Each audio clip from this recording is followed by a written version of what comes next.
rodada de conversas trilaterais entre Estados Unidos, Rússia e Ucrânia terminou neste sábado em Abu Dhabi, sem acordo concreto, mas com a expectativa de continuidade das negociações. De acordo com o porta-voz dos Emirados Árabes, as conversas incluíram engajamento direto entre autoridades de ambos os países e foram realizadas em um ambiente construtivo e positivo. O presidente da Ucrânia, Volodymyr Zelensky, também classificou as conversas como construtivas. Contudo, em meio às negociações do encontro, a Rússia realizou mais um ataque, atingindo as duas maiores cidades da Ucrânia. Ao menos uma pessoa morreu e outras 23 ficaram feridas. Segundo o prefeito da capital, Kiev, cerca de 6 mil edifícios estão sem aquecimento em meio ao inverno rigoroso. O ministro das Relações Exteriores ucraniano, as Forças Armadas, também informaram que a Rússia utilizou 375 drones e 21 mísseis nesse ataque, então, na Ucrânia, nessa madrugada de sábado. E para discutir as chances de paz nesse conflito, convidamos o professor Leonardo Trevisan, professor de Relações Internacionais da ESPM, que já está aqui com a gente. Professor Leonardo, obrigada mais uma vez pela sua disponibilidade em conversar com a gente. Seja muito bem-vindo ao News Sábado. A gente está acompanhando, então, um aumento de tensão, mesmo em meio a essa negociação. Qual a chance dessas conversas avançarem? Boa tarde, mais uma vez. Boa tarde a todos que nos escutam.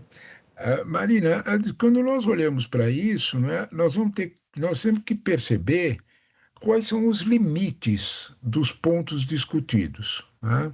O que é que cada lado quer, né? Olha, para a gente ter uma ideia disso, o impasse está posto, né? O presidente Zelensky saiu da reunião dizendo que parâmetros foram formalizados. O ministro russo disse a mesma coisa, parâmetros foram formalizados. Quando a imprensa, de fato, cobrou de Zelensky, ele disse que a questão territorial segue o ponto mais tenso, né? É disso que nós estamos falando. Se a gente observar bem, os Estados Unidos, eles ficaram com uma posição muito curiosa, né? Eles, primeiro, combinaram um acordo específico de como os russos queriam. Era aquele famoso acordo de 28 pontos, lá de 25 de novembro. Então, combinaram isso. O que dizia esse acordo, basicamente, né? A cessão de territórios, né? Todos eles eram cedidos, a Ucrânia não entraria na OTAN, né? E, de alguma forma, ainda cobravam a entrada da Rússia no G8, quer dizer, a vitória completa, né? Com concessões territoriais absolutas, né? Ou seja, aquele pedaço do Donbas que ainda a Rússia não tomou, é mais ou menos uns 20% de Donetsk e Luhansk, aquelas duas províncias a leste da Ucrânia, mais perto da fronteira russa. Tem 20% que ele ainda não tomou. Esses 20% seriam entregues diretamente a Moscou. Bom, esse é o que os Estados Unidos combinaram com os russos. Um mês depois, na noite de Natal, 24 de dezembro, Zelensky se incumbiu de mostrar um outro acordo, o famoso 20 pontos. Vejam bem, né? Nós tínhamos que a diplomacia americana, o Witkoff especialmente, assinou com os russos. Um mês depois, outro com os ucranianos e com todos os países praticamente da Europa, especialmente França, Inglaterra e Alemanha, né? O que é que dizia esse outro ponto da noite de Natal? Tudo ao contrário. Reafirmava a soberania da Ucrânia sobre o seu território, falava de uma força internacional de paz, coisa que os russos de modo algum aceitam, falava num reconhecimento de uma zona desmilitarizada, que é o tal 20% do território, funcionando como uma espécie de zona tampão entre a área russa e a área ucraniana, principalmente garantindo que a Ucrânia entraria na União Europeia. Como a gente pode observar, cada lado deu o seu jeito de aproximar-se com os Estados Unidos. O que aconteceu nesta sexta-feira e no dia de hoje? Os americanos colocaram lado a lado, frente a frente, numa negociação, numa mesa de negociação, primeiro os militares dos dois lados, ucranianos e russos, e depois as áreas políticas. A gente precisa lembrar, quando falar disso, que a área russa, a delegação russa, foi chefiada por Igor Kostyukov. Igor Kostyukov nada mais é do que o chefe da inteligência militar russa. Foi diplomata. Foi o agente, entre aspas, né, da CIA russa, da agência militar russa. Isso é um sinal visível de que a Rússia não vai recuar. O melhor quadro de que a Rússia tem mais força foi o bombardeio de hoje a que você se referiu, né? Deixou praticamente 1 milhão de pessoas num inverno de menos 10 graus abaixo de zero, sem energia. A Rússia está castigando exatamente aí. Quando a gente olha para esse quadro, a gente vê que fica difícil para a Ucrânia não aceitar os termos russos da negociação. O problema não é a Ucrânia, o problema são os países europeus. São eles que não aceitam.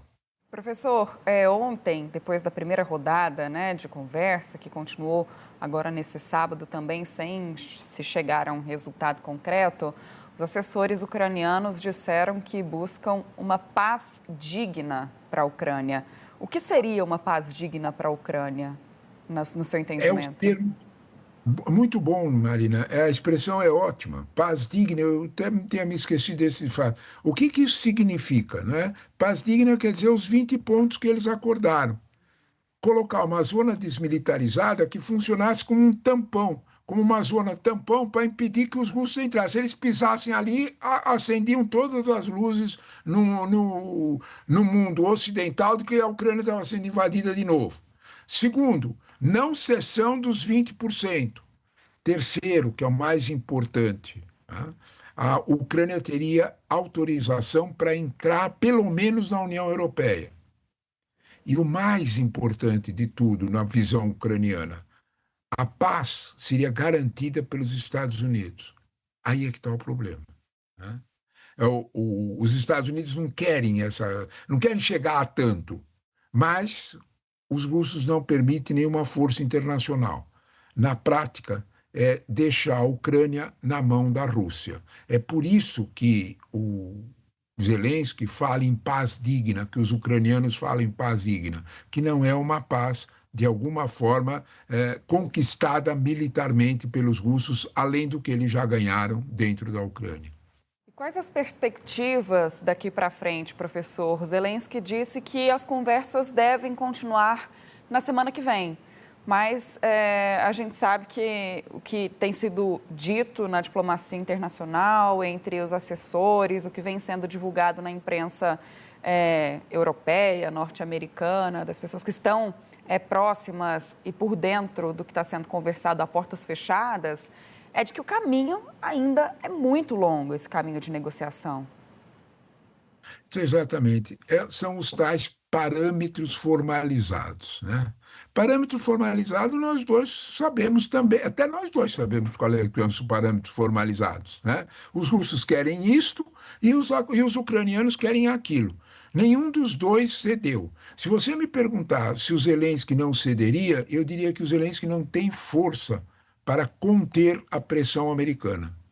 Sozinho o Zelensky não tem força, porque ele depende em tudo das armas americanas. Mas os países europeus fazem uma força muito grande para que não haja uma vitória russa plena, Marina. Esse é o ponto. Se acontecer uma vitória russa plena, os países europeus se sentem ameaçados. Quem é que disse que se se o Putin não ganhar tudo o que ele quer, o próximo passo não é a Polônia? Quem é que disse isso? Né? Então, com essa perspectiva, os três grandes europeus, ninguém está dizendo que a Rússia vai amanhã ou qualquer dia atacar Berlim ou Paris ou Londres. Não é isso. A Rússia não tem uma potência mundial, a Rússia é uma potência regional, como bem definiu o presidente Obama. Uma potência regional que quer aumentar suas fronteiras. É isso que a Europa tem tanto medo, porque a Europa não sabe nunca até onde os russos vão parar. Eles vão parar numa conquista que eles pegam a Polônia ou eles vão querer até a Suécia? Né? Então, quando você olha para esse quadro, deixar Putin muito à vontade ou deixar as forças mais radicais russas muito à vontade é o que a Europa mais tem medo. Putin tem alguma idade. Putin tem, tá bem, pode ficar mais alguns anos no poder, mas a Europa joga no futuro. E o futuro é, se Putin, quando terminar o mandato de Putin, por bem ou por mal, ou por uma razão qualquer, dentro da Rússia, a situação é de uma visão mais radicalizada do que a de Putin. Se isso é possível se falar. Agora, professor, a gente vê essas tratativas entre Rússia, Ucrânia e os Estados Unidos acontecerem ao mesmo tempo em que se tem uma discussão e também uma tentativa de negociação por parte de Donald Trump para a anexação, né, da Groenlândia. E muitos dizem, o que a gente tem também ouvido de críticas de especialistas, internacionalistas, é de que Donald Trump, ao tentar anexar um território da forma com que ele tem feito, ou tem anunciado, né, que quer fazer com a Groenlândia, ele abre ali uma prerrogativa para Putin também aumentar o seu território. Como é que o senhor enxerga esse posicionamento dúbio, digamos assim, de Donald Trump? É aquilo que as nossas avós falavam, né? Faço o que eu falo e não o que eu faço, né? É bem isso, né? Então, faço o que eu falo, né? E fazer o que eu falo por Putin você não pode pegar a Ucrânia, mas eu posso entrar na Venezuela, sequestrar o presidente da Venezuela, a gente goste ou dele ou não. Eu não gosto, mas goste dele ou não, entrar na Venezuela e pegar o presidente não é assim que são as normas internacionais. Né? Ameaçar a Dinamarca, não é qualquer país, a Dinamarca é um país rico, né? De que, e um dos fundadores da OTAN, imaginar que dizer para a Dinamarca, vocês têm que, no mínimo, vender a Groenlândia para nós, porque nós queremos a Groenlândia, quando não há nenhuma necessidade disso. Né? Porque, do ponto de vista militar, os Estados Unidos têm uma base, Pittsburgh, na Groenlândia, que é suficiente, como eles mesmos admitem, por anos já era suficiente, para vigiar os movimentos russos e chineses. Não é uma questão de segurança nacional, como diz o Trump. A realidade militar não diz isso. Então, quando nós estamos olhando para esse quadro, o apetite de Trump sobre a Groenlândia, ou o que já foi feito sobre a Venezuela, tira muita razão de conter Putin, até por razões, vamos dizer dessa forma, de direito internacional, porque os Estados Unidos não fazem coisa muito diferente do que Putin está fazendo.